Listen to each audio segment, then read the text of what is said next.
जय श्री गुरुदेव, जय श्री कृष्णा।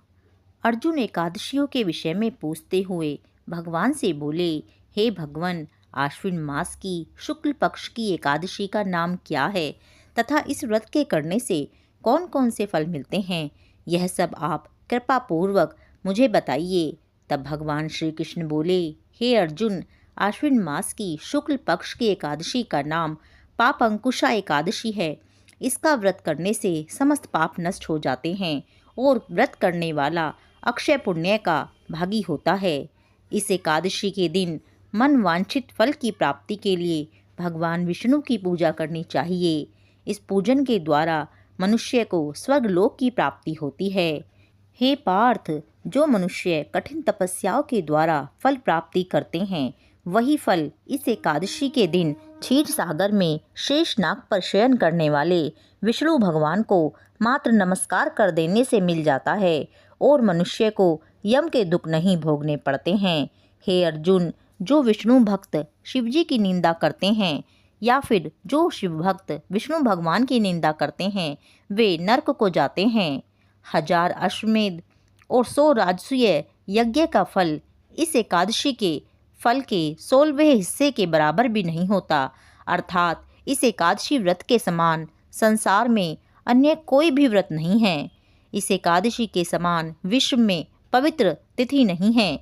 जो मनुष्य एकादशी व्रत नहीं करते, उन्हें पाप घेरे रहते हैं। यदि कोई मनुष्य किसी कारणवश केवल इस एकादशी का उपवास भी करता है, तो उसे यम के दर्शन नहीं होते। इस एकादशी का व्रत करने से मनुष्य को स्वस्थ शरीर और सुंदर स्त्री तथा धन धान्य मिलता है और अंत में वह स्वर्ग का अधिकारी हो जाता है। जो मनुष्य इस एकादशी के व्रत में रात्रि जागरण करते हैं, उन्हें बिना किसी विघ्न के स्वर्ग मिल जाता है।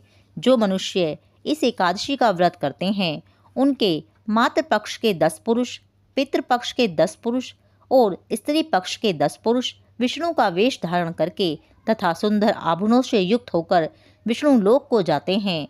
जो मनुष्य आश्विन मास की शुक्ल पक्ष की इस एकादशी का विधि पूर्वक व्रत करते हैं, उन्हें हरिलोक मिलता है। जो मनुष्य एकादशी के दिन भूमि, गौ, अन्न, जल, उपानह, वस्त्र और छत्र आदि का दान करते हैं, उन्हें यम के दर्शन नहीं करने पड़ते। दरिद्री मनुष्य को भी यथाशक्ति कुछ दान देकर कुछ पुण्य अवश्य ही अर्जित करना चाहिए। जो मनुष्य तालाब, बगीचा, धर्मशाला, प्याऊ आदि बनवाते हैं, उन्हें नरक के दुख नहीं भोगने पड़ते। वह मनुष्य इस लोक में निरोगी, दीर्घायु वाले पुत्र तथा धन धान्य से पूर्ण होकर सुख भोगते हैं। अतः अंत में स्वर्गलोक को जाते हैं, उन्हें दुर्गति नहीं भोगनी पड़ती। इसीलिए व्यक्ति को चाहिए कि वह पापों से बचने का दृढ़ संकल्प करे। यूँ तो भगवान विष्णु का ध्यान स्मरण किसी भी रूप में सुखदायक और पापनाशक है, किंतु एकादशी के दिन भगवान का स्मरण कीर्तन सभी कलेशों व पापों का नाश कर देता है। जय श्री राधे, जय श्री कृष्ण।